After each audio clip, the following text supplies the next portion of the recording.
War is inevitable. All around the mulberry bush. I wonder whose idea that was. You've made the right choice. 90% of people can't hit their shit on you. Time of Martin come! I have not played him since they fixed it. I wasn't. Oh, wait. I was playing him too. I'm a wizard! I can't hear you over the sound of my freedom. Split push! Victory is ours! Split push! Howdy, folks. Welcome to the real episode 56 of the Split Push podcast here. You know, we're talking about some Smite here today from the old PlayStation Island, and we got a little influence from the mainland here with us today, too. But before we get to that, I got along with me here the ever wonderful Yuki. Then we got Guy. Hey, what's up, everyone? And we got Dan. Hey, what's happening, everybody? You know, that's Dirt Nap Dan, actually. I forgot to say the whole thing. I'm sorry, buddy. I'm sorry. Will you forgive me? How dare you give away my real name? Damn. I'm sorry. Dan. So Beagle is off running with her own kind this weekend. Literally, I mean that. There's 3 beagles at the house that she's at right now. And, special guest with us here today, none other than Wraithyn himself. Hey, guys. Oh, how you doing, buddy? I'm doing very well. Having a great day. Happy it's Friday. Oh, Yes, right. TGIF. I don't know about y'all, but when we're done here recording, I'm heading to the mountains. Not me. I'm chilling Yes. at home.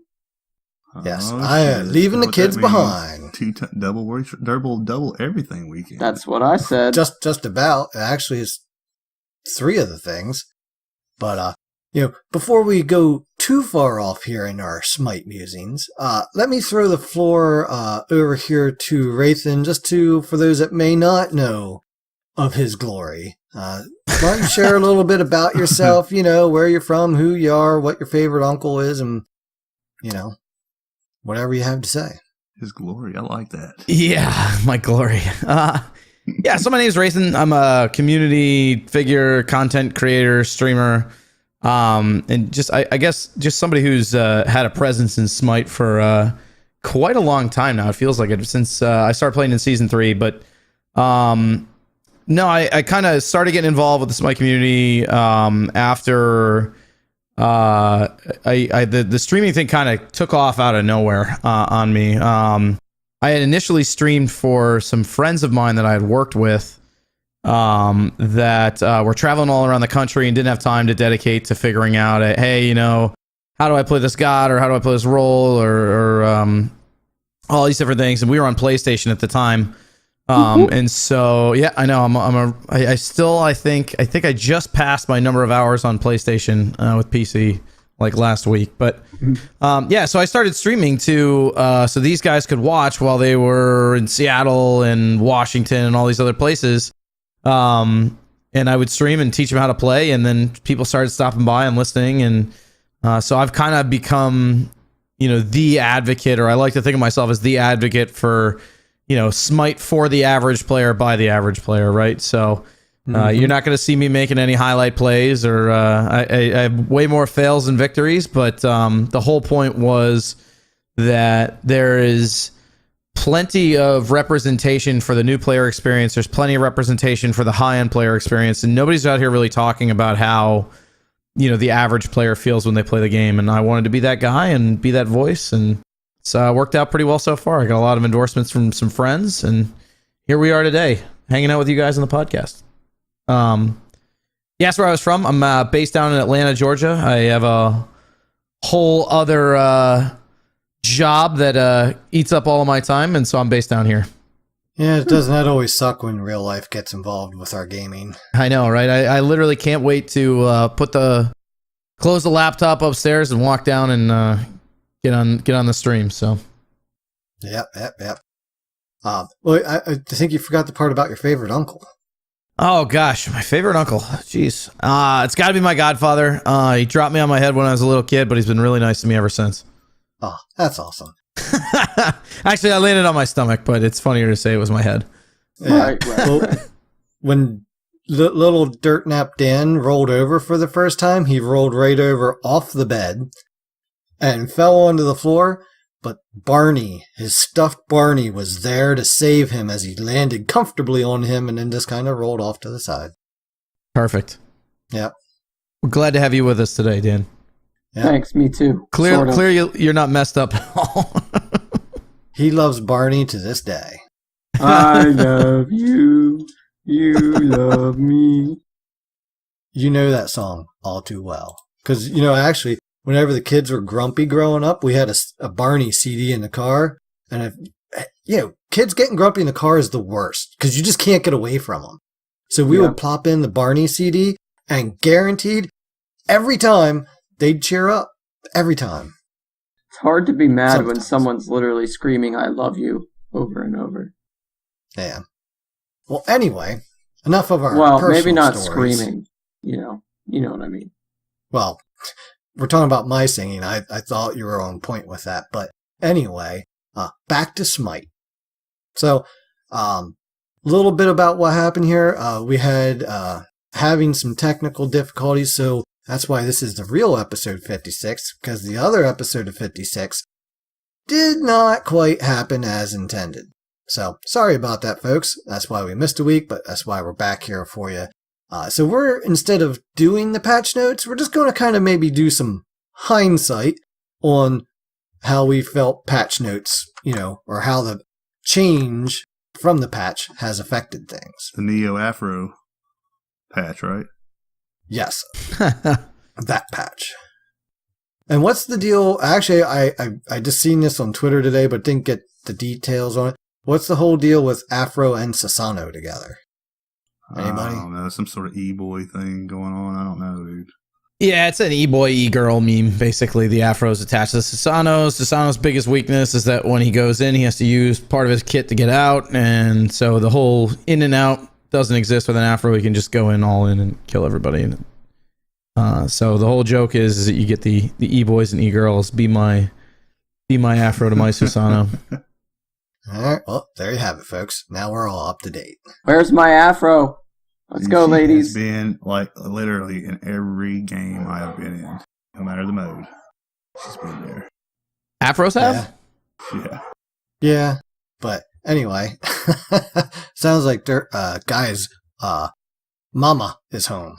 Well, the dog's mama, that is. But anyway, patch notes. Neo Olympia updated 16 days ago. All right, damn. Time flies, dude, when you're having fun in life. But overall, skin-wise, I'm really looking forward to the Poseidon, the Bacchus, and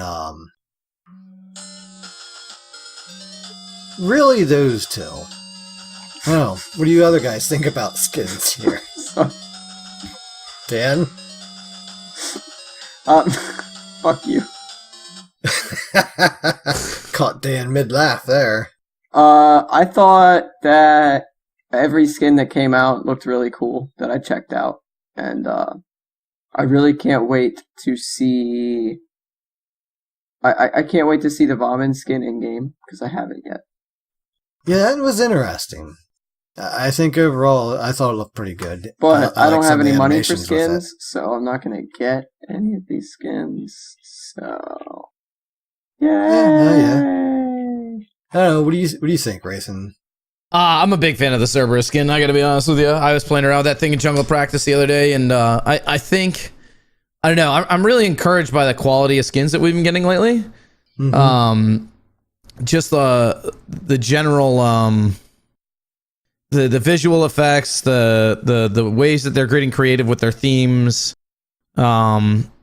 And I don't know if it has anything to do with Chuck's departure or not, but we used to get a lot of Angel and Demon and Skull and Crossbones, and now it seems like they're kind of flexing the futuristic side a little bit more and better, and I'm really enjoying it. I think all the skins that are coming out this patch are phenomenal.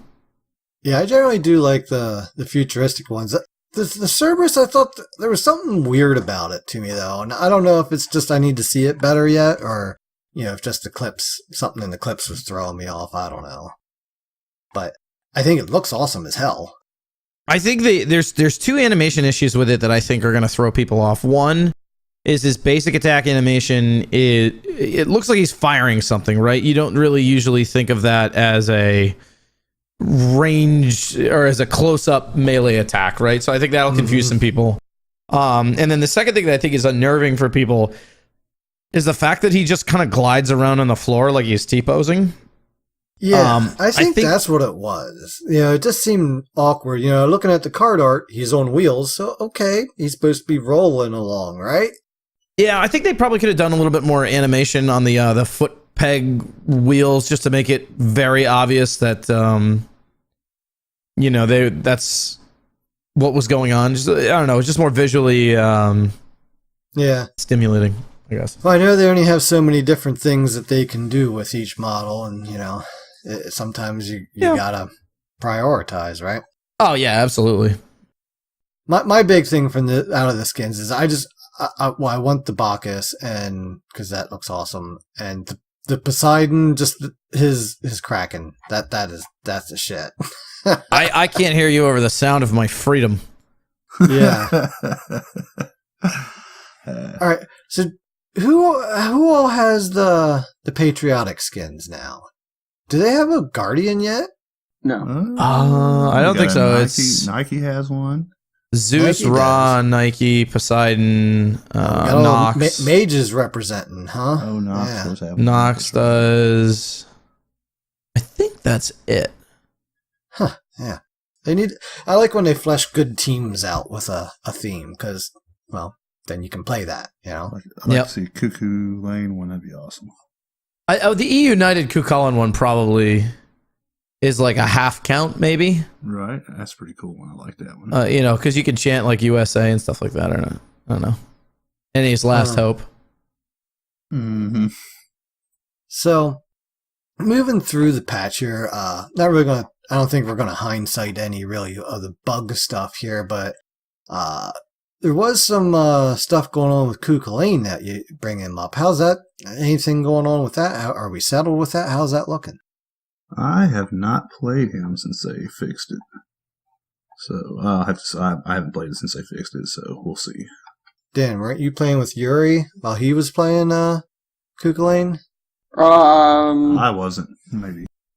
You were, Dan. I know you were. I remember seeing you now. I was playing him too. I was playing Afro, and the Lotus Crown stays permanently on him forever. Yeah. Yeah, I do remember it now.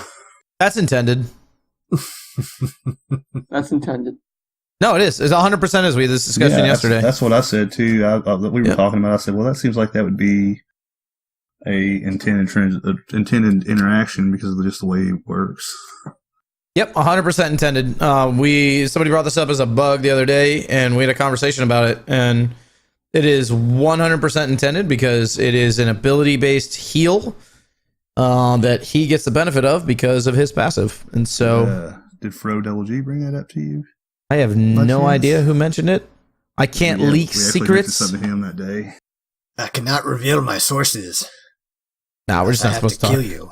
We have this whole list of things we can talk about. Yeah, it was probably it was somebody in the Olympian Discord, and we had a discussion around it. But yeah, man, right. I was actually just going to bring that up. That is a very good way to stomp the enemy team: is attach your Afro to your Kukulkan and let him do whatever he wants.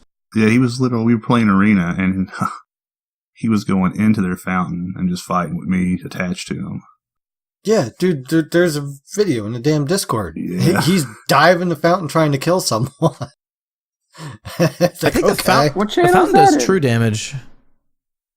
It shouldn't. Yep. He came right out of it. It was amazing.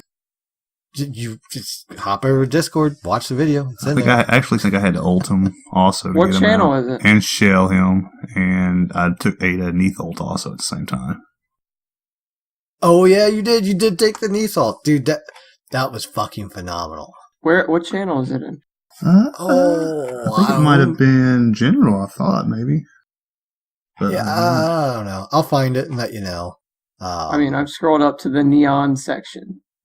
I don't know, but it's an off topic. That's where it's at. Oh, God damn it. Yeah, so how you guys been enjoying the arena updates? Does the Minotaur feel any better? He is definitely stronger. That's good. I like Minotaurs. They should be strong. They should never, ever be weak. Right. Ever. I didn't even get to read the patch notes, so I don't know what you guys are talking about. Well, the Minotaur, they increased his health per minute from 20 to 150. Oh, cool. Physical power from 50 to 125, and increased physical power per minute from 0 to 40. So it sounds like he can, maybe do something now more than just kind of. Yeah, he's not just a meat shield. Oh, God, I'm looking forward to playing some of this arena now. I played the Assault actually after the patch came out, and so I'll have some thoughts on that. But I'm looking forward to that arena now because you know how people group up when that Minotaur is coming across. It's like you can count on it. If you're Ares or any of those gods, with those big area effects, you just walk up behind that Minotaur and they're going to group up because that's, oh my God, we got to kill that thing, and they all get in this little ball of easy targeting. Mm-hmm.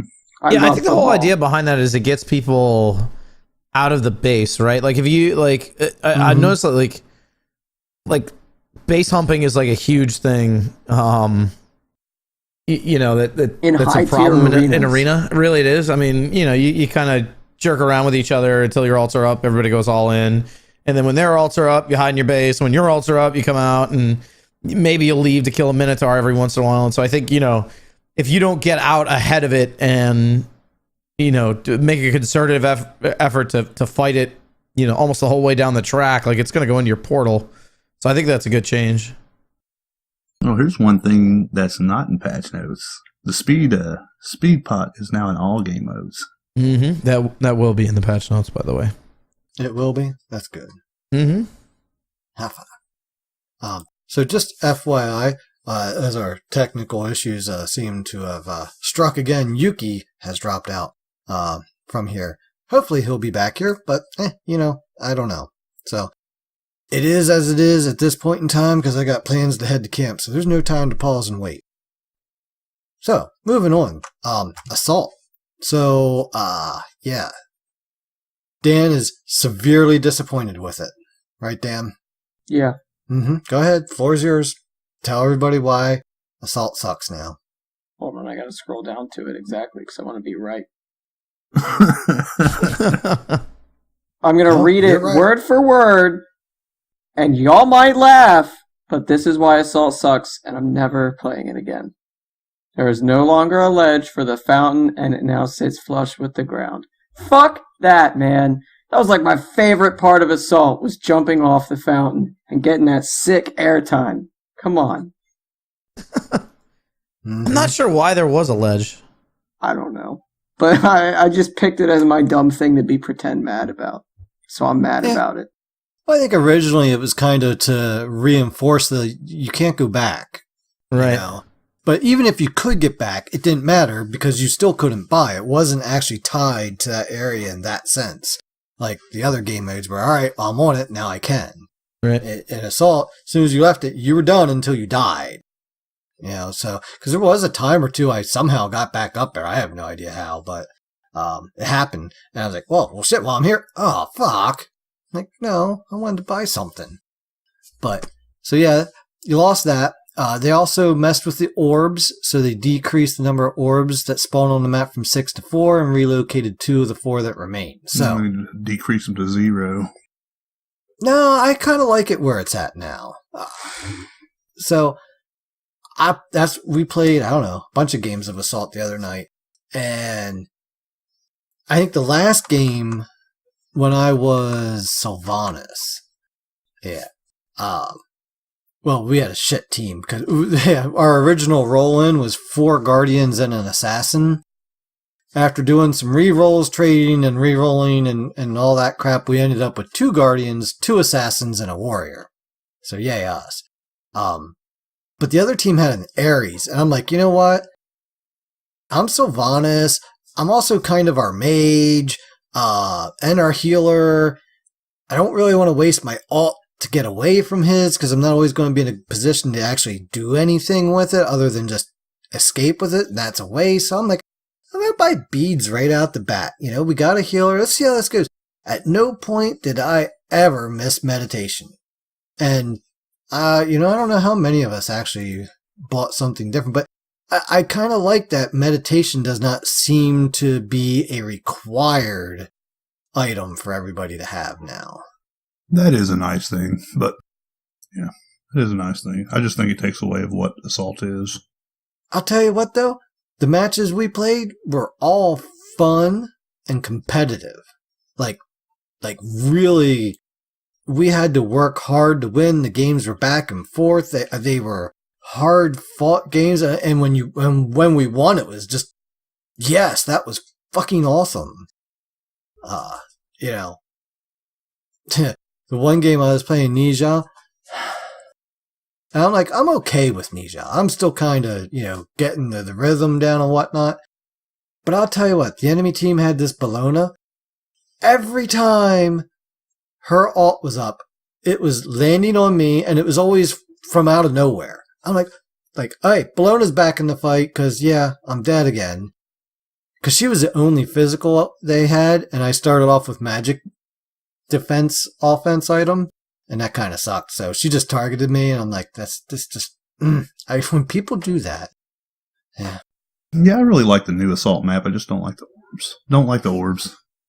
I don't love them because I feel like the goal they were trying to accomplish, they made it worse. They were trying to fix snowballing and camping, but all they did was make snowballing and camping more snowballing. Well, they weren't trying to fix snowballing at all. They were trying to prevent tower humping. Mm-hmm. People who just sat there. Right. You'd sit there for 25 minutes. You'd die one at a time so that they couldn't siege your tower. And then you'd come back with 5 items and win the game. Right. So that was the big problem. Is there had to be punishment. Definitely help with that. Yeah, there had to be punishment for not playing the game at all. I think that was the way it was intended anyway, right? So I think right. I personally think it's made a lot more gods viable, especially those without CC immune ultimates, right? Because it used to be you had to buy meditate whether you had a CC immune ult or not, and if somebody got an Ares or anybody with a stun, you were just getting farmed on cooldown, right? So I think the number of acceptable gods has gone up, the relic choices have gone up. I don't know. Personally, I don't mind it at all. I know you didn't ask, but I'll throw my 2 cents in on that one because Hey, real quick, that's why we have you on the show. Throw your 2 cents in. You hop in there whenever you want. But. Oh boy, you're gonna regret inviting that.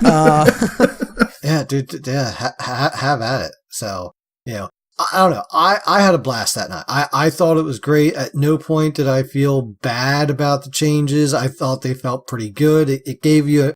There was always an option on defense that you had that 1 orb, but you were giving up 3 to the other team. So they definitely had the advantage to push in, and it was used. It was definitely used, and Yuki had us on point as the orbs were spawning.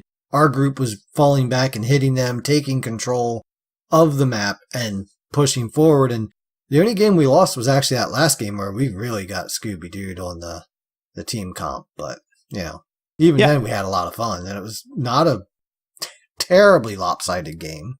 Actually, even though they had an Ares and a lot of big area effect shit, the first wave, Ares ulted first, and Yuki was playing Xing Chen. Oh my god, this is so fucking great. So Ares ulted first, which meant that Yuki could use his ult to get out of it, but timed it just right so that he grabbed 3 of them, including Ares, and threw them under the tower where I had beads and run back to. I'm like, oh, hi, welcome to underneath our tower.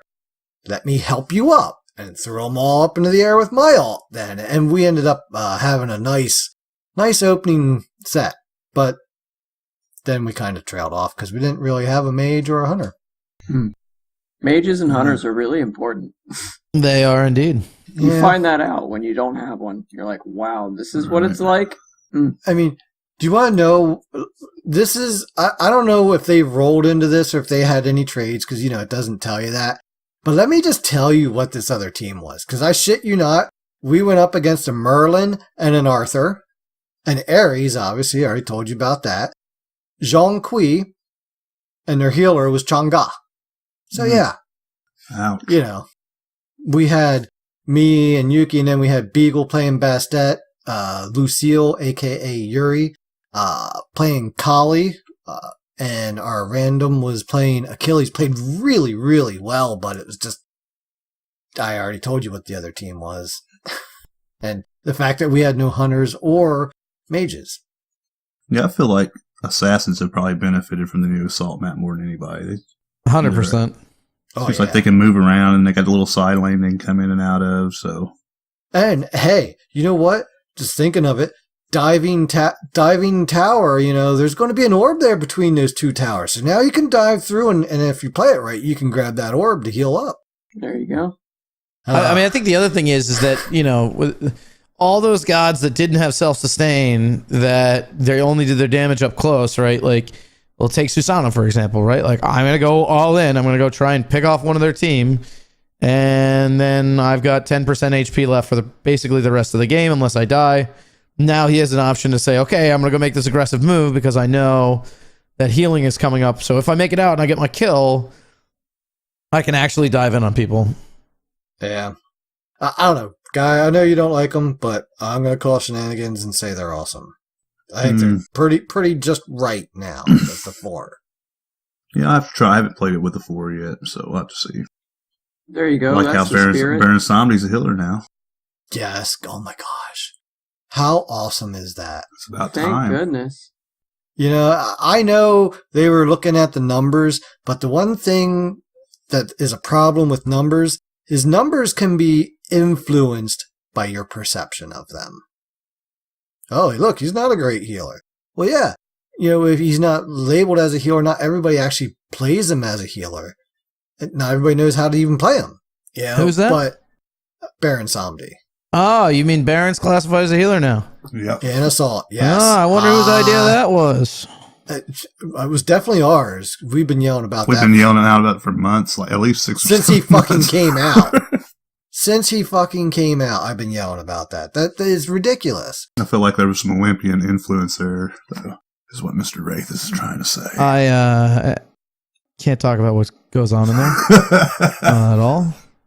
You should no, we take talked about that change. Brother. Cannot divulge that information.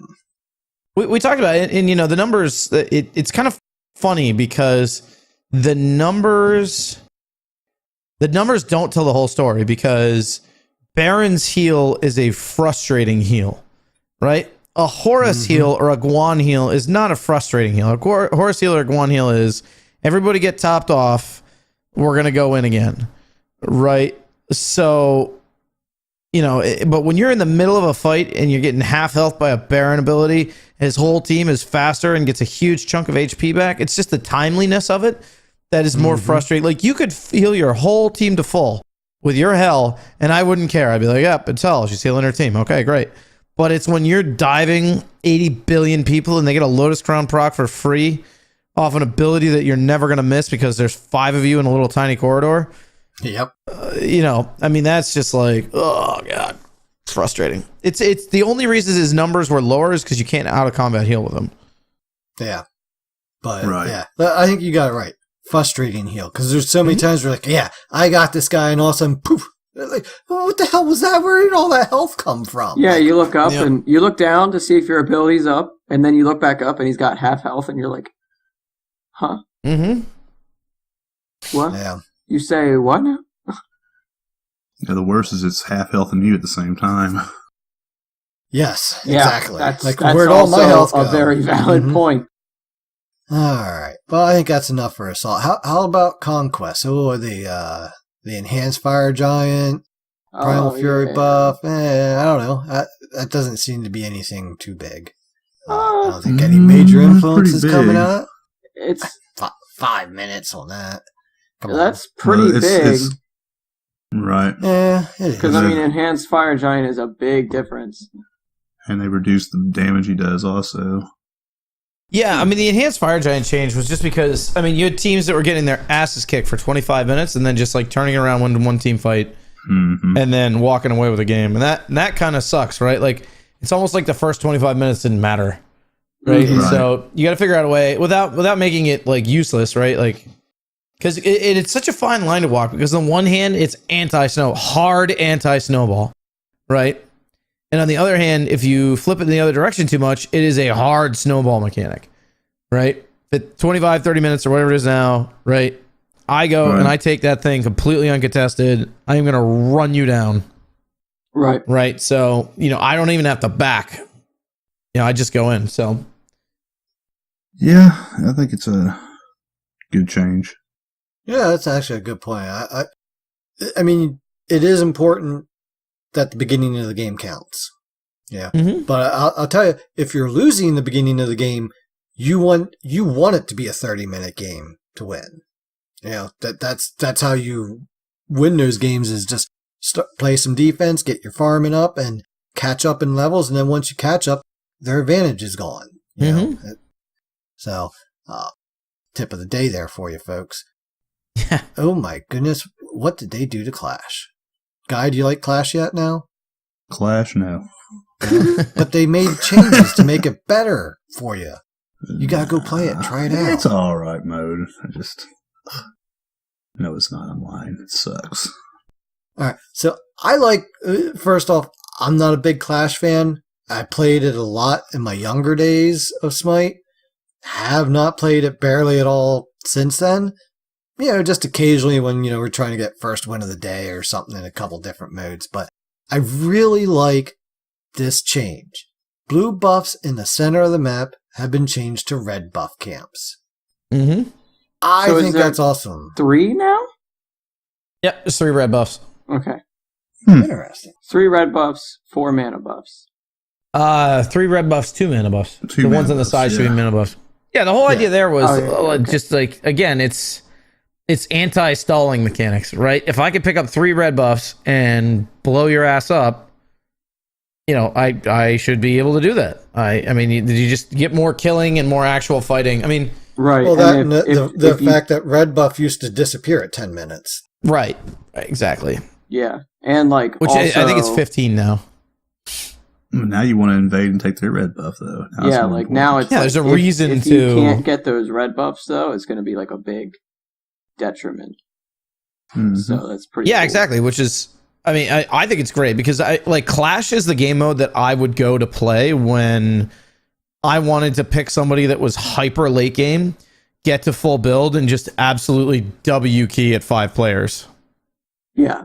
You know what I mean? Yeah. I mean, that's like, because all you do is you stand there and you jerk each other off. They eventually get to your Phoenixes, but your respawn timers are so short they can't get in.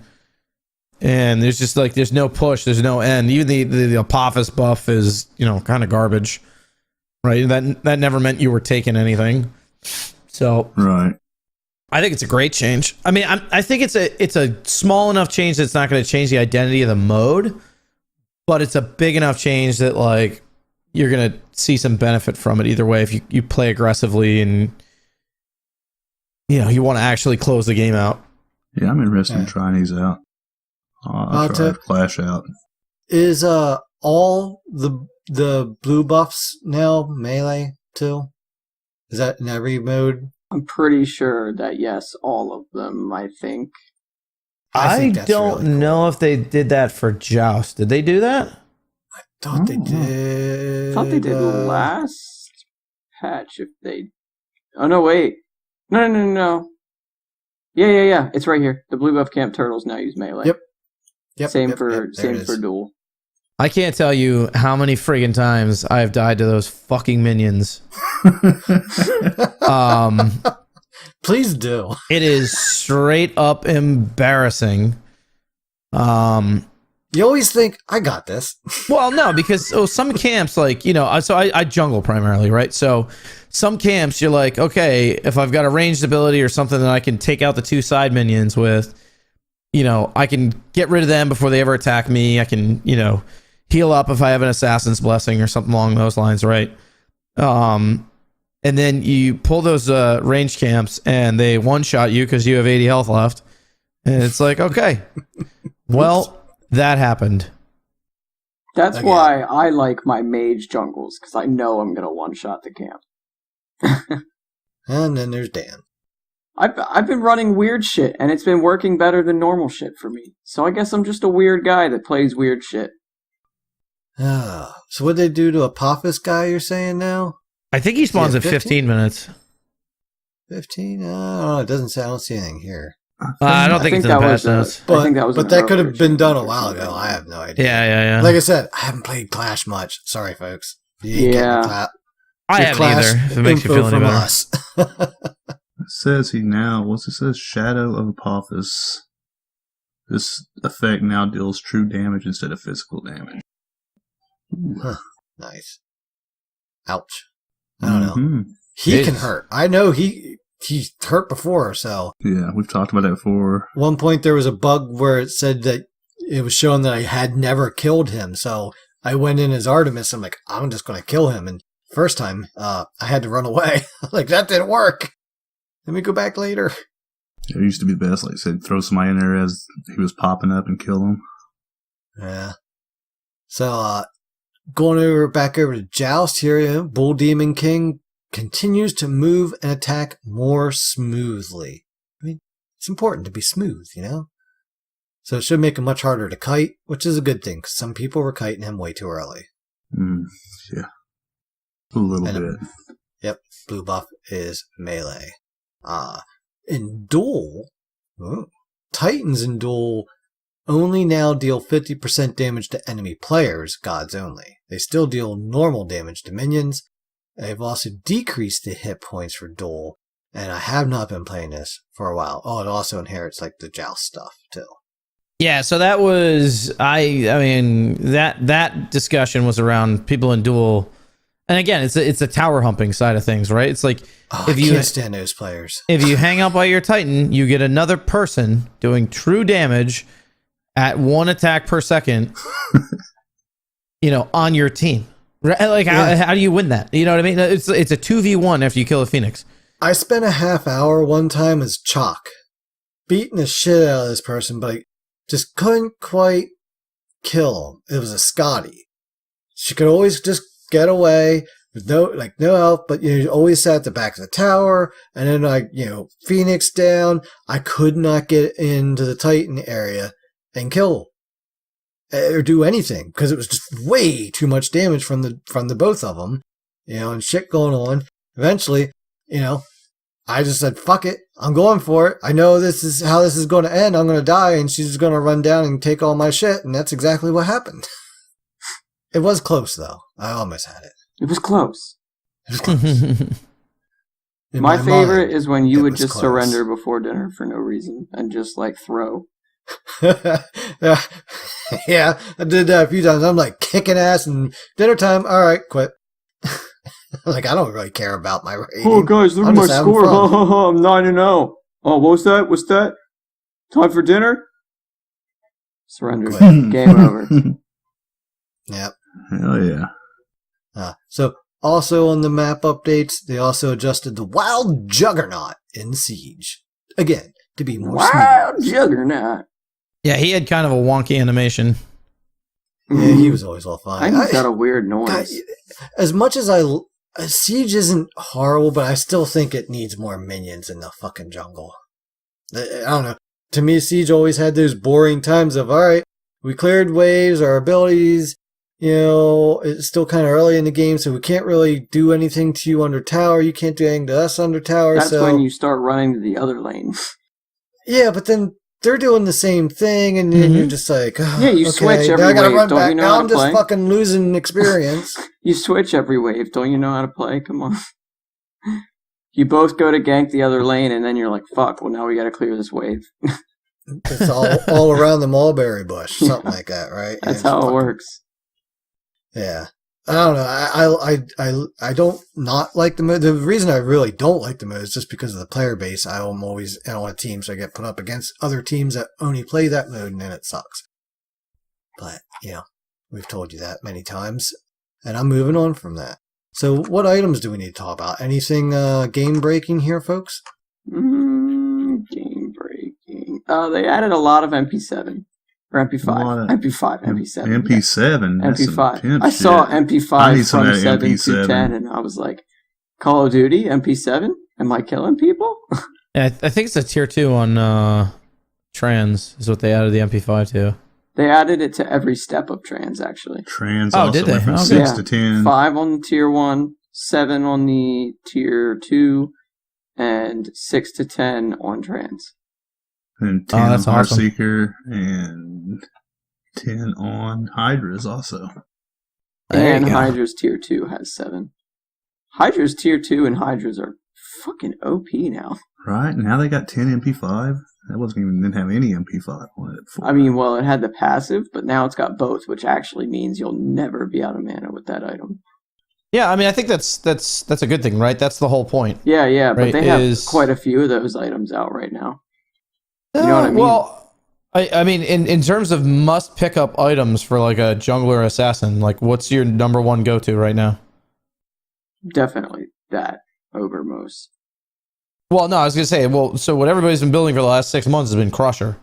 Mhm. Crusher, first item every time, all the time. It's tier 1 is the most power, right? You just get more damage out of it because of the passive. Right. But when you think about it, MP5, it translates, especially in the early game, into damage, right? Oh, If yeah. I can use 2 abilities per camp to clear, I clear faster, I do more damage. I don't have to worry about conserving my mana as much. See, It's this still is an why this important guy thing, makes but more money than me to play Smite. This is why I don't make any money to play Smite. all I'm saying is that you have another option for something you could build first. Before Yeah. it was like if you didn't build T1 Crusher and go into Crusher after boots, you were an idiot. Now you can go Trans, you can go Hydras, you could do, I wouldn't go Heart. Still think Heartseeker is a bad item, but you're Man, not just forced Heartseeker's into the. so weird. I wish Yeah, that I could it's- make it make sense in a good way, but it's always just so situational that it's I think it needs the movement speed back on it, if I'm being straight with you, because I think there's not a lot of really good power plus movement speed for ability-based gods out there. And, I think it'd be a good, because that's what everybody used it for, before. okay. This is a little bit of a tangent, but Wraithyn, let me toss an item at you. All right, let's hear it. This is from me and Guy. Mm-hmm. We're gonna- we're- with this. No. We're on a tangent to change spectral armor to the physical anti-heal armor. Yeah, it's like a crusade almost. It is a crusade. Physical needs Okay. anti-heal. So why does physical need anti-heal? I just think it would be, there's like Guan Yu, Horus, all these other melee warrior gods that are healing, and it's like, okay, in solo lane, you want to take something that's against your person the most. I mean, I just feel like it would be an interesting counterplay item to add. And So if- spectral armor really doesn't add too much. No, it sucks. It's another terrible. I I'm- think I'm Heartseeker not- and Spectral Armor are bad. I don't want to sit here and be like, this item sucks, but yeah, that item just fucking sucks. No, it stinks. Straight up, it stinks. Yeah. So here would be my argument, right? So take a guy. So first of all, whenever you're against a healer, right, they have their own strengths and weaknesses, right? Right. You should not just be able to build and defeat somebody because you have picked an item, right? You need to outplay them and do all kinds of other stuff. So if you have a physical anti-heal item, let's say it's 20%, right? Just like all the rest of them, right? So that means if I build Spectral Armor, I build Pestilence, and I'm Cucullin, I get 80% anti-heal just for existing. Yeah, I can see where that would be a problem, but maybe they'd have to make it so that you can only have a cap of 20% aura or something like that. They would have to add kind of like a cap to it, maybe, but One overrides the other. I mean, I can see that too, but I mean, how do you make it a better item than Pestilence, for example, right? Where most solo laners would just say, okay, well, I'm going to build Breastplate, or I'm going to build, a Void Shield, something with health on it, and then I'll get a Pestilence, because Pestilence is sick. a great item. Pestilence is it's like fucking sick. it's like 200 health, 80 prods, I'm an just saying. awesome passive. It's cheap, and it's Almost just like every game, I'm trying to justify buying it. I'm looking at the enemy team's builds. Come on, someone build just lifesteal. All right, there's something. I'm buying it. Well, and there's one other stat in the game that, for all intents and purposes, is is anti-heal, right? And it's damage. Right. Right? So if you're shelling out more, or cooldown, right? If you're shelling out more damage than they can heal, is that just as good as anti-heal? I think this all started when Arthur is healing so much. Yeah, and people bitch about Arthur all the time, and it drives me crazy because he's like, I think Ajax released the stats like Wednesday. He's like the 98th most losing god in the game, or 99th, right? Most people don't know how to play him. When they took his true damage off, he like flat out died. But you go and you see Nika and Deathwalker and other people like that playing him. They do extremely well, which, you know, usually has to do with the team comp that they've built around themselves, and their knowledge of the god. And you know, people get frustrated by, you know, his early game. Really is all it is, right? It's the same thing as being mad at Rat because he can gank you at level 1. Like, okay, well, yeah, he can do that, but he gives up a lot in the mid and late game to other assassins because he's just not good. That's not where he's meant to be strong. He's supposed to be an early game god. And right? if that fails, you look at, well, and if you look at that from an Arthur perspective, it's like, okay, he's supposed to be an early game god that can isolate one person. He's never going to kill anybody, right? But and he's slippery, and that's what's I think what people don't realize is that's the frustrating factor with Arthur is it's not his healing, it's how slippery he is because people can't hit their shit. Straight up. Do you know why everybody's bitching about the Boomba's meta right now? He sees it. Everybody's bitching about the Boomba's meta right now because people can't hit their shit.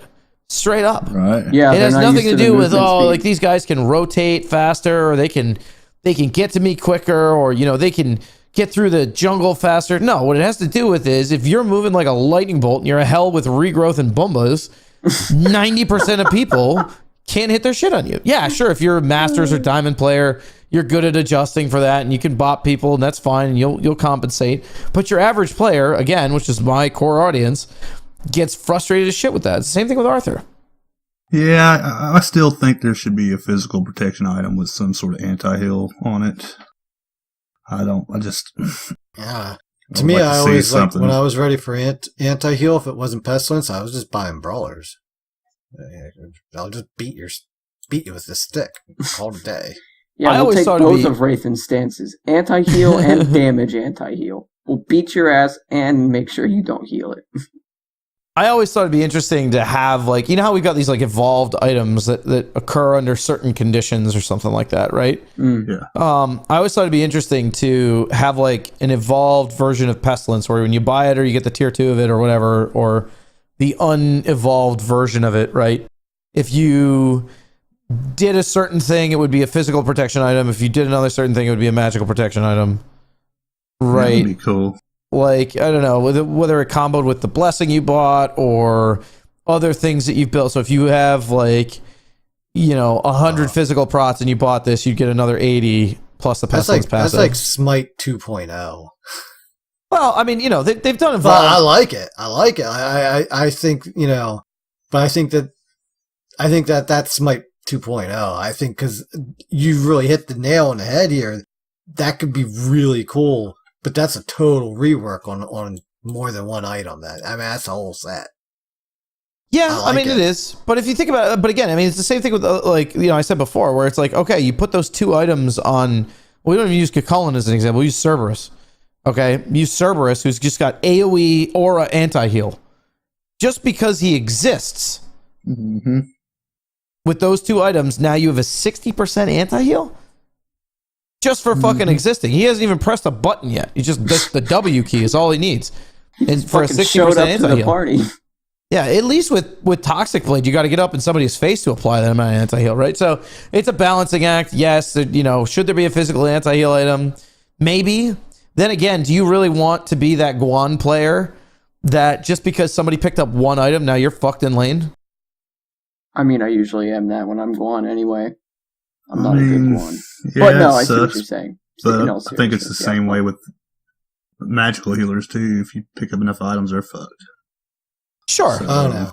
You know what we're talking about Guan and his healing. I always hate getting Guan and assault because it's like, hey, can one of you mages like buy Rod of Asclaps for me, please? Because I can't boost my healing in any way. Yeah. That would be cool, even if maybe That they would be would What did awesome. the enemy team get for a healer? Oh, we're screwed. Sorry, Yeah. guys. No, I think that would never be mind. also Never mind. a melee item that All right, everybody enhances talk at healing once. would be awesome. Ready? So, Guy, go ahead. I said I agree with what you were saying that some sort of item for physicals that enhances healing would be awesome too. Yeah. Yeah. Yeah, I was see, gonna that's- say that, but then I was like, wait, it can't be a defense item, so we can't replace the other item with that, because then healers would have that No, too. It should be an offensive physical item. Just like Rod of Asclepius is a magical offensive thing, physicals should have something that can enhance. I agree. And then it Healing. could counter our spectral armor rework if you really wanted to get to it. Yeah, you could put it on a power health item, right? So like add another hammer, the hammer of healing Right. or something like that. I think that would be an interesting idea. I mean, I think again, you're going to run into the same thing, which is, okay, do we let these stack? Mm-hmm.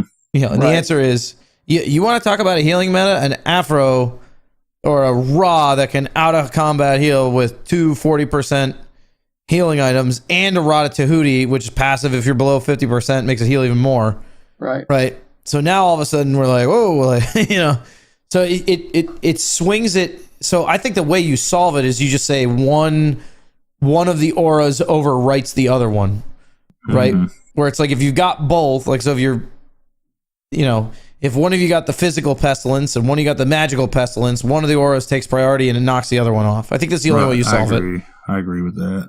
And same thing with the healing on the other side. It's like, okay, well, if you got the physical healing one, then you can't get the magical one. can't But it has to be stack the them same. It both. has to be ability based. Yeah, basically whichever the freshest debuff is the one that's on. The other ones fall off. I like that. It's actually that could be a pretty easy fix. Yeah, then you get into buff mechanics and how those things are applied and fall off and overwrite and override and all that stuff. And then it's not so easy anymore. Yeah. If being an Olympian has taught me anything, is that this game is endlessly more complicated than anybody thinks it is.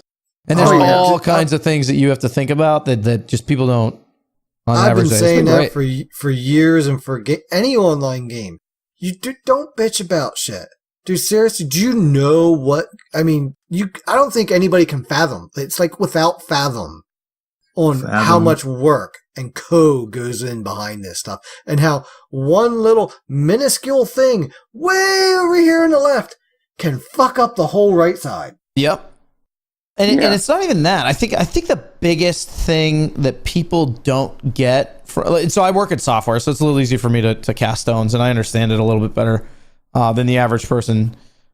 Is that, do you have any idea how hard it is to hire someone to work on a 10-year-old system that they didn't build? Like, I don't know what you guys do professionally, Yeah, but I get that.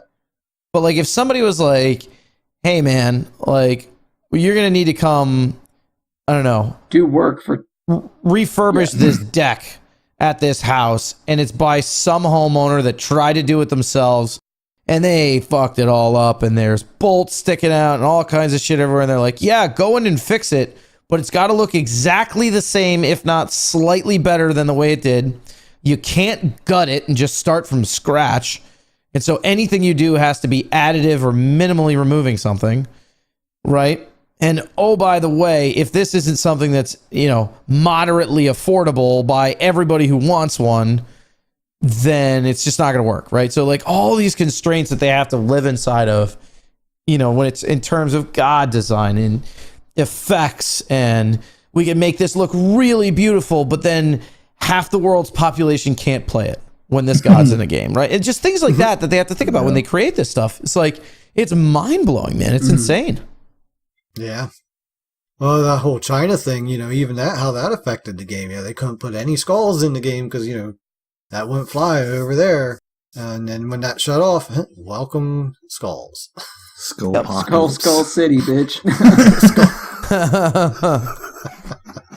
I think even up until recently, even like the card art and some of the promotional materials, so they were like, you had like really conservative ones and really not, right? Depending on what country it was in, right? So I don't think it was entirely the China, because I still think they have some players. Here's my suggestion, and I know it won't ever fly, but there should be like a modesty switch somewhere. You know? Modesty Hey, switch. Don't put Here we titties go. flying around on my main screen. Oh my god! Done. You know, I you want don't I like want it. the PG-13 check mark for my profile. Listen, if they're gonna do that, I want my rated R version where they're all fucking Yeah, butt that- naked. that's, Yes. that's fine. You know, to each their own. To each their own. But fucking give me a filter effect. Yeah, And actually, I think down the road they will have more for the profile, and I think that could be something that to allow people to maybe cut, that little bit of more of customization there. I think would be cool. But yeah, we're very split on the titty skins here. Yeah, I mean, you know what? They sell well, and I love the game, and I want it to continue being something that I can play. So I don't care; it doesn't bother me. Yeah, it doesn't bother me. I was fine up until the point where they changed the main menu screen to always have a god dancing around there, and it's just like someone was like, oh my goodness, like Sure. I'm no longer the group leader. Y'all can do that. I'm just going to sit in the end game menu until the next game starts. Well, at least they made it now where you can change it. You don't have to see look what for I gotta someone. work with. Hey, man, I feel for you, brother. I mean, Wraithyn's got to deal with Weekend. I have to deal with these guys. Gosh, Oh God, that's fucking rough. Kurt. Just to touch on that whole, because I know it got brought up recently, at least on Reddit, of like, oh, I want to be able to I just want to see default skins and sounds and everything like that. Like the most ridiculous notion ever. And I know they do analysis when they come out with new skins of like, okay, is this Scylla skin performing better than other Scylla skins? And the answer is always a resounding no. No, it's not. There's a higher frustration factor, but no, like realistically, people win and lose just as much because they can't hit their shit, Mhm. right? Right. And then the other thing is that like to understand, like, so to understand how big of a problem that is, right? You got to think about how the game operates, right? So whenever you make your god selection, right, all these variables come together to create your game, right? And it starts loading when you're in your card art, right? So what skin do you have? What voice pack do you have? What announcer pack do you have? What this do you have? What that do you have? What it's, all of that gets loaded in, right, before the game ever starts. And it's like that for every game. And I mean, Destiny, newer games, older games, right? So now imagine a world where on demand, I have to be able to click a checkbox where it will load in different skins and everything else for just my client out of 10 people. But I also have to load in all the other stuff, for whatever reason, right? So like just the level of complexity that you're adding to a game that already crashes enough to begin with, just because you don't like the way that a Wheelix's new bike sounds, is the stupidest thing I've ever heard. And the people who argue about it, yes, for competitive play, it should be as an even playing field as possible. At the same time, I don't really think it's that big of a deal because it's a great way to advertise your skins if you let the pros play it. So they're incentivized to make these things competitively viable. And, if there's any complaints about it, they usually put it on a ban list. But bitching about the new Cerberus skin in your ranked games, like, come on, go fuck yourself. Yeah. So anyway, that's my rant about skins. Hell yeah. Hey, I'm glad we all got to rant a little bit about skins there. It's good to rant about shit sometimes. You gotta get shit off your chest. That's the other thing is that being an Olympia has turned me into this like grouchy old fucking man. There's been many a time where I'm like, I'm thankful I didn't get voted in this year and be going through some of this crap that's going on right now. It's a lot of work, man. I got to be honest with you. Like, it is a lot. Yeah, dude, just doing the podcast is a lot of work. I'm like, if I end up doing that too, that's going to be like twice as much. It's probably going to be more than twice as much. I'm going to have to make Dan edit. We had our meeting an hour ago before I got on with you guys, and it was just like, it's probably an hour and a half to 2 hours of just like fleshing shit out and talking about upcoming stuff and community feedback. And like, you got to, have a pulse on everything. It's like, it's nuts, man. And I really feel for the Titan Forge guys. Yeah. And they did the right thing. They added us as a layer between all the negativity and them. Here, you guys are the cotton balls. It's great though. I'm excited. I think in the next couple of weeks, you're actually going to see a post about all the things the Olympians have been involved in, and there's like major changes that have happened where you'd be like, oh, this is a great balance adjustment. This is a great this, or this is a great that. Like, it was literally us coming to high res or to Titan Forge and going, guys, this god needs to change. This needs to happen. Or they came to us and said, how would you guys buff this god if you could? And they've been all very successful. So it's been this great like crowdsourcing of ideas. It's been awesome. I love it. That is cool. I was really happy when I saw that program coming out, and I was honored to be chosen to be on the voting list. And again, truly honored, but, again, I just think it's a great thing for the game. Even if it is just insulation for the developers, because that takes stress off them and allows them to produce a better game for us all then. No, I said that tongue in cheek, right? About insulating them. Really what it is it's scaling. But it is true to a certain effect. Yeah.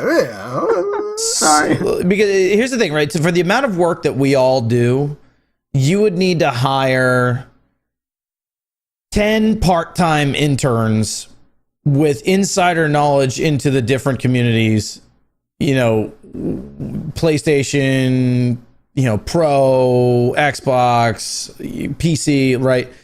Casual, non-casual, right? Like, so how do you even find a talent pool like that that's willing to work like 15 hours a week? The answer is you don't, right? And so, like, we were the perfect way for them to scale out their reach and tendrils and get feedback from the community without needing to, make like 10 full-time hires.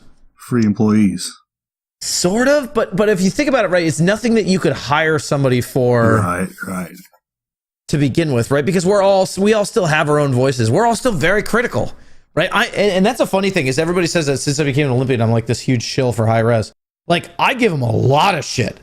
I blow them up in half the meetings that we have, but I do it privately because I have the proper channel to voice my frustrations now, right? And so I think, and so I'm all positive on the surface because the stuff that I either understand to be true or false or, my perception, I can get answers on that pretty quickly. So we have the benefit of being part of the community, which I think is a unique position to be in. So I'm certainly honored to do it. All right. Well, I'm sure we could meander on here for a while, but time is a-running, and we got someone to talk about here tonight because, we got a normal session of progression here. Unfortunately, Yuki will not be able to give us the lore here on Yield Erlang Shen, but I'm sure Dan is completely prepared to go over his abilities quick so we can talk about how to play this fool. I would be, but I was trying to find that stupid website that you guys use. I'm using Smites because I support my game. That's what I say. I keep forgetting what it is. Anyway. Smite Wiki. What? Let me see. What is it? Yuki's. The Smite Wiki. Oh, it's just the Smite Wiki? I thought it was something weird, so I was like, no. Okay, whatever. Wiki.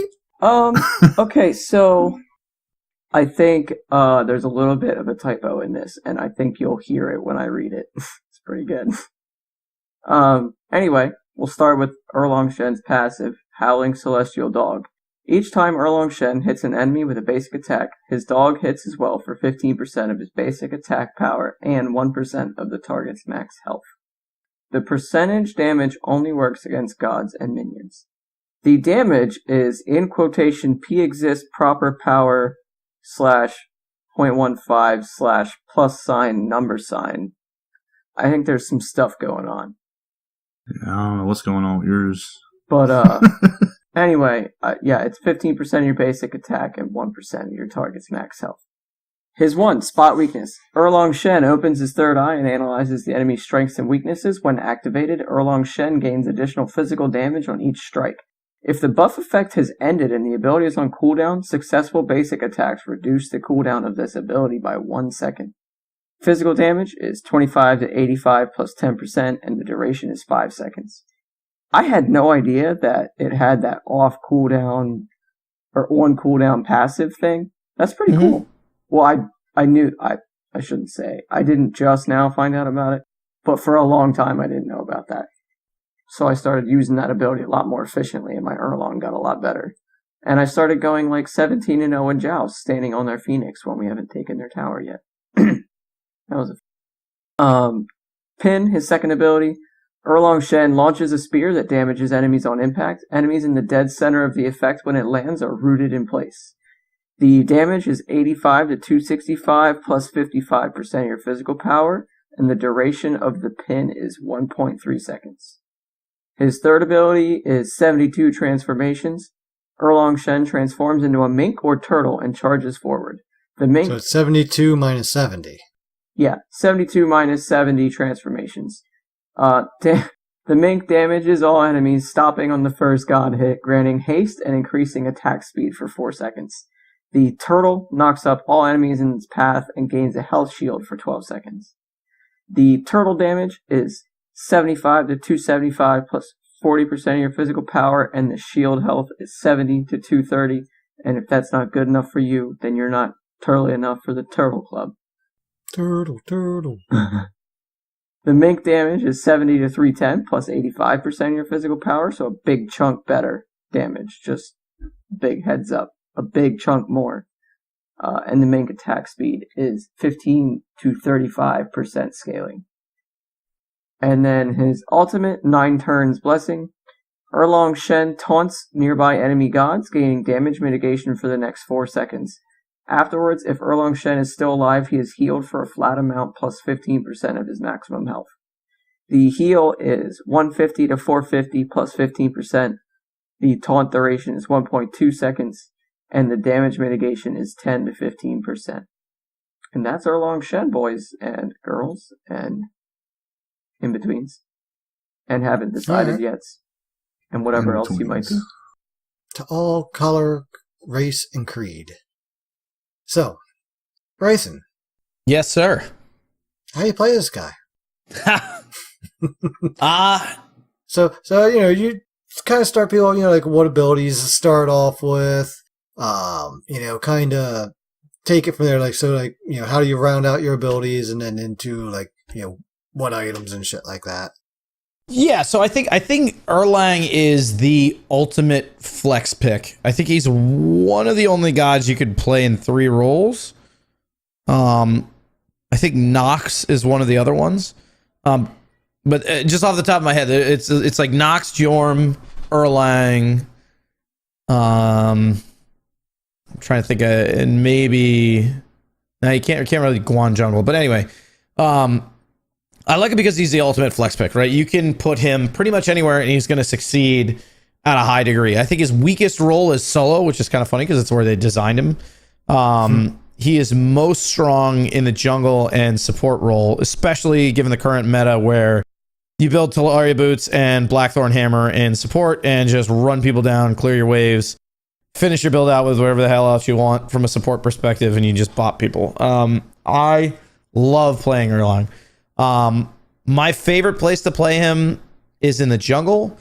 My typical leveling order is you start your 1 just because of the passive on it. The fact that you have cleave autos means you can clear very quickly. And it's on a much shorter cooldown than your 3. So you are with lower mana cost. So you're not sitting there in the jungle waiting for your ability to come up so you can clear. So you start your 1, level your 3, put another point into your 3, then your 2. But then the maxing order is, I think, what's super weird for people. Everybody is always super glued into the damage on the 1. They're like, I gotta level this up. Look at all the damage I can get on my 1, right? The reality of it is that when you're playing in the jungle specifically, and you're trying to run somebody the hell down, right? You want to get your damage off as quick as possible, however much it is, right? So typically what I'll do is I'll max my 3 first because that's the biggest burst is your mink form damage, right? Mm-hmm. And then I'll max my 2 because in order to get the same number of damage out of your 1 as you do out of your 2, I think you need to land like 4 autos or something like that, right? So by the time you land 4 autos with your 1 proc, anybody that you're attacking is either going to be dead or they're going to have bees, Aegis, leap, jump, spin, CC'd, whatever the hell you want to talk about, right? So the reality of it is that the one really only works well when you are against a target that literally just can't get away from you. It can't move, right? So it's not really valuable until later in the game, I would say. Unless you're when you got like enough an early Erlang jungle and you use Mink. What's that? The only time I find early game that the one is like super busted is if you like say you're level 2 ganking mid and it's an immobile mid. If you Mink in and one, they're pretty much dead. Oh, sure. Yeah. Well, that was what I was saying. I don't usually get the pin in jungle until, I mean, if it's a really immobile mage, I'll get my pin level 3. But I always get my Mink second and always my 1 first. So it's like, it's either 1-3-3 or 1-3-2 is how I'll level it out. Yeah. For the first level 3, because you're right. Your base damage is so high. You just roll up on the mid lane, you blink, you Mink, you one, and you just murder people, especially if they don't have a dash, right? So, and that's a great time for Erlang to just snowball out of control too, because then the other jungler will show up and try to watch the lane, and if he doesn't play it right, that's a double. Yep. And the nice thing about Erlang is his base damage is so high that you really don't need a ton of power for him to clear really effectively or kill very effectively, right? So you can build the Talaria boots and just roll up on every camp. Just use your 1, even though it's only rank 1. Clear the camp relatively quickly, and then save your Mink and your pin for when you want to blow somebody up, right? And that's it. And so, I think, leveling order once you're maxing it out is 3, 2, 1 ult if you're in the jungle. And then if you are in the support role, I would say it's probably gonna be 3 ult 2 1 is where I would prioritize it, because I think you get a longer pin the more leveled up your pin is, or maybe it's just more damage. I don't remember. Look, no, I think the pin's always 1.3. Yeah, either way, the extra damage is nice, even when you're in the support role. I think sometimes, like some games, when I feel like I'm gonna have to poke more than just run in and get a kill, I'll actually level my pin, and it frags. I mean, like early game, you throw it at someone and you're like, holy shit! Wait a minute, that killed him. Oh, absolutely. I mean, it's your damage confirmation, right? Somebody runs under tower, you turtle in, you chuck your pin, you bop them, and then you get out. You don't even have to kill them.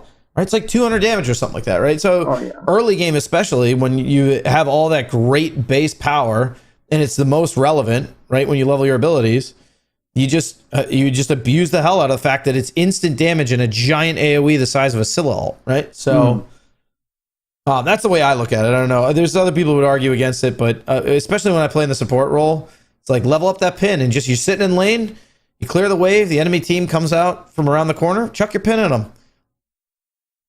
You don't have to follow up on it. You have to engage on it. You have to Mink them, turtle them, ult them, all that stuff. Just whip your pin out. So I think Whip your pin out. just whip it out.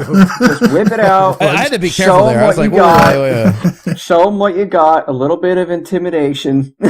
Whip it out. But so my just to round it out, my jungle build is T1 Crusher, Assassin's Blessing, 1 health, 1 multi with Blink to start. And then you go Talaria Boots, Crusher, Stone Cutting Sword, awesome item on Erlang, Void Shield, Ankyle, and then I like to go Executioner because you melt tanks with it and it helps your carries apply XE faster, and anybody else who does physical damage will be bopping. When I'm in support, my typical build is going to be Guardian's Blessing, Health Chalice, 4 health pots, Talaria Boots, Blackthorn Hammer, Oni Hunter's Garb, Spirit Robe, Salve, and then like I'll flex a last item, Shoguns if we're ahead, Mantle if we're behind, Void Shield if my team needs one. It's really highly dependent. It's not quite what people are building these days with the thieves and everything, but I personally, as a your average player, put a lot of value on the percent damage mitigations that you get from Oni and Spirit Robe. I think they're just a phenomenal item combination. Yeah, I think those 2 items have saved me in many a fair situation.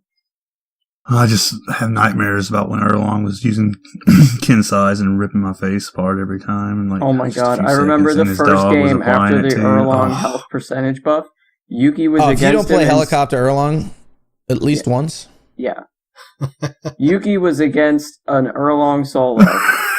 And Yuki, love you, bud, but you're not like a practiced solo laner. I'll say that. You don't practice solo lane. You know what I mean?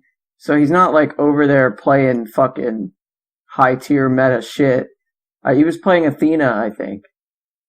I don't know, but it was And bad. I mean, literally, Erlang, level 1, just walked him under his tower, killed him. Level 1 again, walked him under his tower and killed him. Came back, walked him under his tower, killed him. Yuki was fucking livid.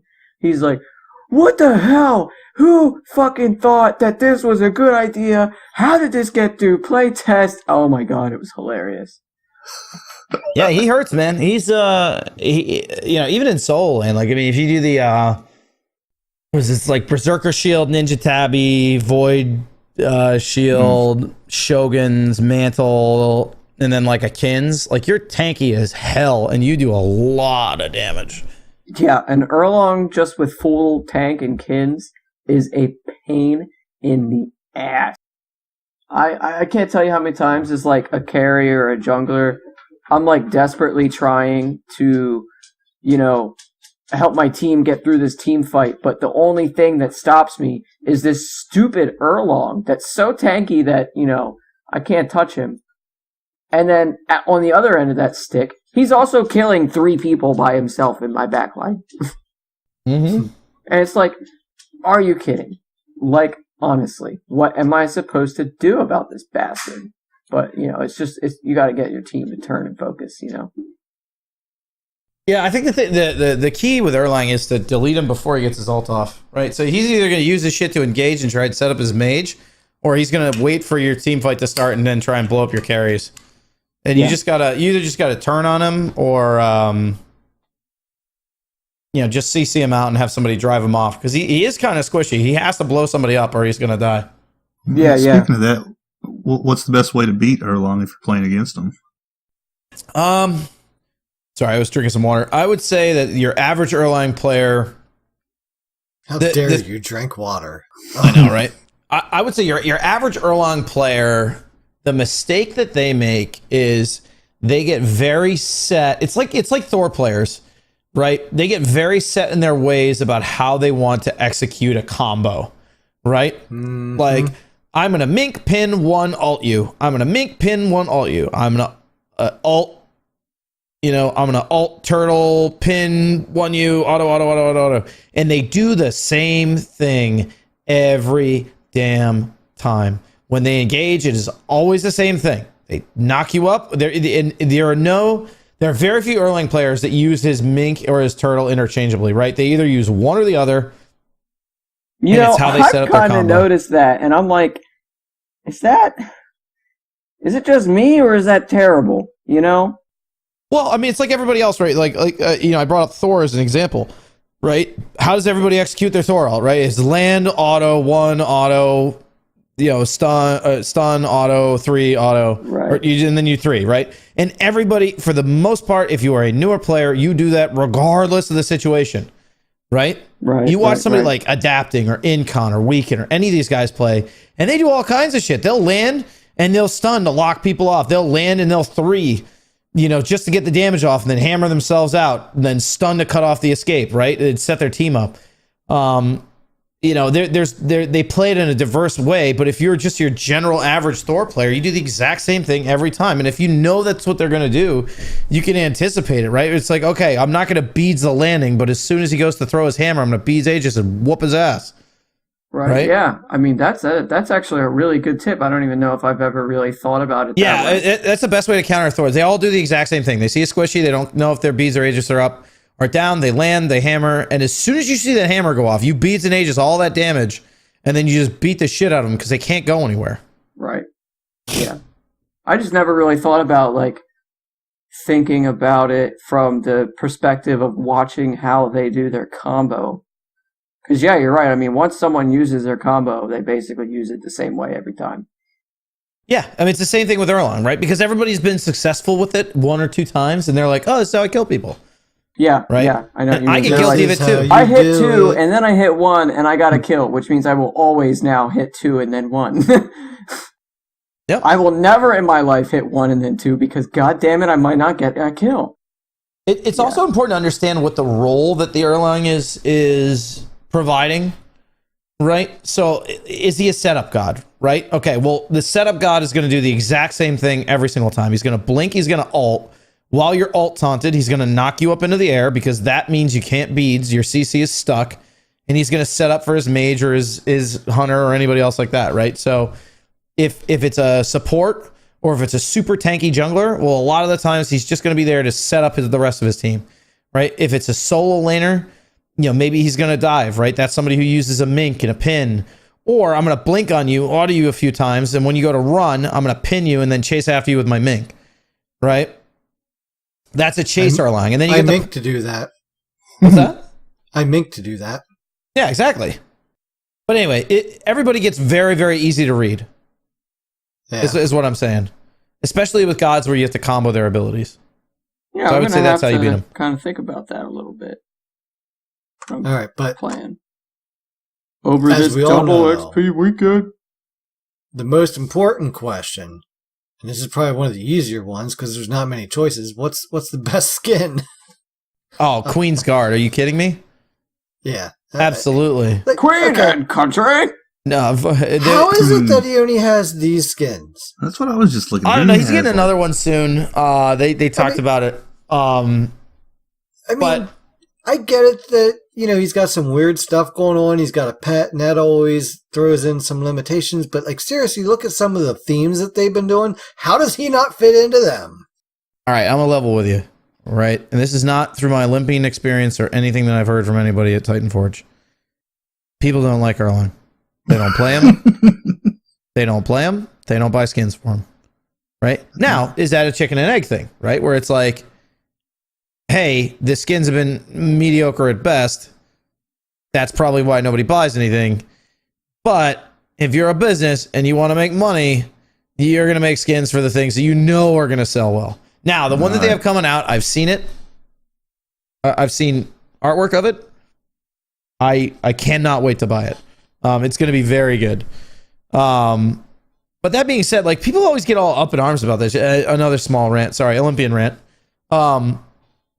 People get up in arms about that. They're like, poor Hun Bats has not had a skin in 3 years.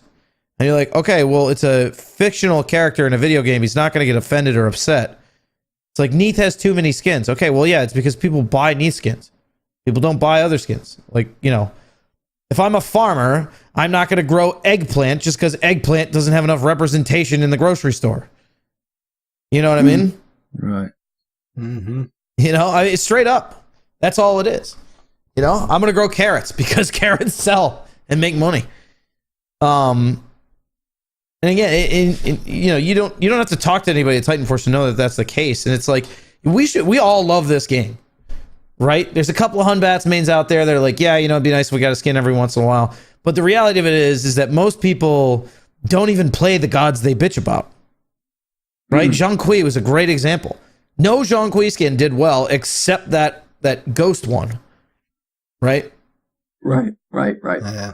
So, and I'm basing that, again, I'm not basing that on anything anybody's told me. It's just off of general popularity. Right. So, and nobody plays the god because he's a fat, ugly ghost dude. If you're going to spend, he's a very ballsy character. If you're not ballsy, you're not ready for him. Yeah, that's if you're not ready to fucking run into 5 people and just hit your Aegis and hope to God you end up living through it, you ain't a Zhang Kui, Yep. But anyway, that's my rant because it does cost people time and effort and money and everything else to make these skins, and it's a lot. A hell of a lot. Yeah. I don't know what it is, but it's a fucking lot of money just for a tier 3. And if you're a business person and you're going to send people who have to get up every day and do 40 hours of work on a skin or more, 80 hours of work on a skin, and you're going to set them to task and it's going to be something that nobody buys, what? It doesn't make any sense. Anyway, ran over. All right. There we go. Well, that's how you play Erlang. So, hey, I think we got a couple quick minutes here. I asked hit through the community section, maybe pick out some of your highlights there, and then we'll get a couple of them out of the way, and then we'll get things wrapped up here today. All right. First, we have Mr. Jithens. He says, "Why does Wraith bully me?" Because he doesn't make his bed. I could have told you that. Perfect. Yeah, I was gonna say, yep. That's Jithens. Next, what are you doing? make Oh, that man, you know bed. that. He's so upset. It's not, And are these at the where is it? Oh, guess questions? Is that the Yep. one Yes. I'm looking at? Yep. Okay, cool.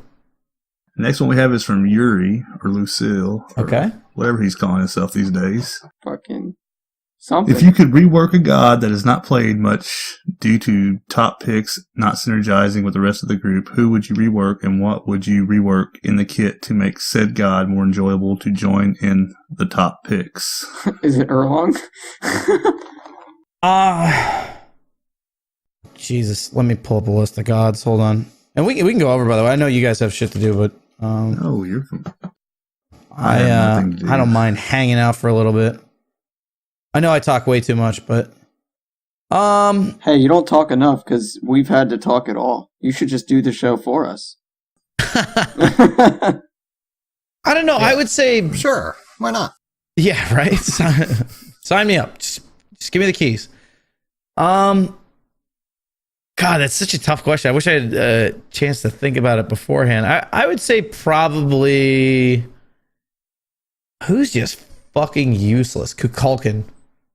Yeah, Kukulkan is pretty garbage. He's got his useless aspects, yeah. I mean, Kukulkan. Yes, Kukulkan. Well, I would say Nike. Nike, honestly.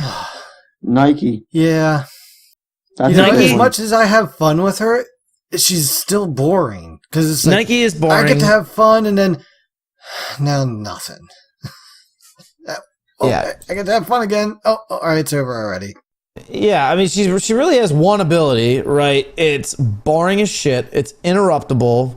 It has lackluster damage. I mean, really, like when you pick Nike, you do it for a passive, which wins games, right? right. Mhm. But how would you see the question of how would you change her is always the tough one, because it's like if it was an easy answer, they would have done it already, right? I mean, I honestly think you need to rework the god. I think her passive is fine, but she's got to feel like more than a wet noodle. But then how do you make her not OP, right? She already wins like 70% of the game she's in a boring, shitty state where she doesn't do any damage. Yeah, she's You know what just I mean? really hard to kill. Well, not even hard to kill. She's just like, I don't know. She's just got that big shield, and then you're like, all right, well, she used the shield. That's like I all think it she would be- does. And she's annoying. I think it would be cool if you made her one into something that was like a high risk, high reward ability where like, so she does the overhand smash 3 times, but like an Ares chain, she can keep going as long as she's hitting enemies. and make it a But little with- better. But with reducing damage, right? Like, so you take less damage from every single hit, right? So at some point, it's almost worthless for her to even attack you. But if she's really, really successful, like kind of like Soul Alt, right? Like Soul Alt, you get all like it's like 70% of it off the first hit, and then like everyone after that does like 20%, Yeah. right? But where you just have this like continuous spread of damage, or if you made her one apply like on hit effects, I think that would be kind of cool. Right, Yeah, so if just you could something to bop people spice with her it up. to, yeah, She's even got cleave basics, and she's boring. Come on. yep. I mean, I think if you made her one apply on hit effects, it'd probably be a little bit too Honestly, OP. Like, even just give her 2 charges of her 2, maybe, so that she actually has a jump that's a jump, and not like a slow right there. gallivant through I'm the sold. air. I'm sold. Give me a second charge on her too. I'm sold. That's all you gotta do. Like Sold. that could be a Well- pretty simple maybe fix. Like, you know, maybe that would make her more fun, because then you could jump in and still have your 2 up for the 1, but actually use a jump that's ever gonna fucking hit, because otherwise they're like staring at you having a picnic while you are in midair. Yeah, so my argument there, just to play devil's advocate, and again, this is something I've learned from Ajax, right? And by the way, getting to work with him is like the best part about being an Olympian. The guy is an absolute fucking genius, and he cares so much about this game. It's amazing. Yeah, I hope to someday be able to. That would be awesome. But if I'm a designer, a games dev or designer, right? And I'm looking at Nike and I say, okay, we're going to give her 2 charges. What 2 abilities are you realistically going to use those on? It's going to be your 1 and your ult, and that's it, right? Your 3. That's true. There is no situation where you would be totally screwed if your 3 went off at the normal speed, right? So realistically, all you're doing by giving it a second charge is saying, well, we're going to buff the 1 and the 4, and we're going to make the 2 a useless ability that you just have to activate. So when you want to talk about player frustration and feels bad, a useless ability that's a fucking meme is like the worst, right? Okay. So I would almost say to counter that, okay, you buff the damage or you buff the 1 so it always hits 3 times, and you buff the ult so it's got 80% of the shield that it would have if you had activated it, and then you just make the 2 a completely different ability. You know what I mean? I would be so hyped for that. I mean, honestly. But that's the way that I would look at it is, okay, if that's the proposed change, well, really all you're doing is you're making the 2 useless and you're buffing the shit out of the 1 and the 4. Right? So so how do you do that? You know, maybe you give it a half buff on the 1 and 4 and then you give the 2 some completely different effect with some lockdown or something like that. Because realistically, like, you look at a lot of the other warriors and she has no CC. She's got a slow and a cripple that you have to fucking combo to hit. Yeah, the knockup, but again, you have to put yourself hilariously out of position to be able to use it. Oh yeah, right. That's the life of the support: a walking relic and body bag. Well, even a tier, right? You think of like a tier, right? I can cripple you, or I can disarm you. I can knock you up. I can slow you while I'm going on my merry way, trying to get away from you. Right? With Nike, it's like, okay, I can either use this aggressively or not. So. Anyway, that would be my argument, is just give the 2 a different effect, buff the 1 and 4, keep her passive the same because it's awesome. All right, the next one we have is from Vio. He says, your thoughts on the Olympian program, not some time's gone by. What are your views on it as a whole? Is the successes, areas that can be improved, and how would you rate your satisfaction with it? Personally, I mean, out of 10, I would give it a 15. I've played a lot of games, and a dev community, or a dev that is so invested in their community that they want to do something like this is never heard of. Look at BioWare and EA and all these other games where, you know, they have one mouthpiece for something that legal has allowed them to say, right? And their level of community engagement is who they pick for their mods on their, you know, their subreddit, right? And then you look at something like the Olympian program, which is like, first of all, you know, I thought it was going to be something completely different. I thought it was going to be and I've been involved in the high risk community long before the Olympian thing happened. So, you know, I knew a bunch of the guys over there. I thought it was going to be, you know, this program that they were going to do just to appease the neckbeards on Reddit, who say that they don't listen, and we'd get to go in once a month and give our feedback on the game, and, you know, then Ajax would pat us in the head and say, very good, but here's why you're wrong, but it's okay that you tried. Like, that's and there are some moments like that, right? No, and don't get me wrong, we have a lot of discussions, and there are some moments like that. We're not Ajax specifically, but, you know, you come to find out that things are way more complicated than you'd ever think they are. And it's kind of funny because you go from being somebody who has no appreciation for the jobs that they have to do, right, and sitting on the outside looking in and saying, well, it should be really easy to add this UI element that seems like it's insignificant, right? And then you get the insider knowledge of what it takes to actually get something like that done, and what the cost is that somebody else can't work on because you want an X button in the top of your launcher at the lobby to close your game out. Right? And it's that level of perspective that I think has been like the coolest thing for me, is you get to see how the car works. And it gave me a great appreciation for what those guys do, which is why you often see me run to their defense on Reddit or Twitter or wherever when somebody bitches about some bug. And the reality of it is that there's 20 to 25 people that have to get involved just to figure out what it is. Right. I'm not gonna lie, I can't even get on Reddit anymore. I just can't even read it. Yeah, you know what? It's good for some things. It's bad for others. And I think Reddit as a whole, from a Smite Reddit perspective, is shifting to where it's becoming a lot more productive. And I think that has a lot to do with the state of the game. You know, when a game is in a horrible state of balance, it's very easy to sit there and go, yeah, no, there it is. That's the thing that's wrong right there. Right. Mm-hmm. And when everybody's distracted by stating the obvious, you rarely get constructive involvement from the community, right? Like look at the EA BioWare Anthem thing, right? Mm. The number one complaint on their forums all day, every day is, hey, I really don't like the way loot works in this game, right? And people have been saying that shit for 6 months or however long it's been out, 4 months or whatever it is, right? It's never anything constructive. It's never anything they need to fix this. It's an outrage that you don't talk to us and your loot needs to be fixed every single time. Well, if that wasn't the bug, they'd find something else to whinge about. But the reality is when the game is in a great state of balance and the only things that are problematic are these little UI bugs that irritate the shit out of some people and not others, you start getting down into like the meat of like what frustrates people and the reasons that people stop playing a game and things like that. And that's really what you want to solve at the end of the day. So, I don't know. I used to be a big anti-Reddit guy, and especially after my last thread, like asking for feedback, like honest, constructive feedback. I'm starting to join Team Reddit. So yeah. All right, we got time for one more question from Mr. Nip.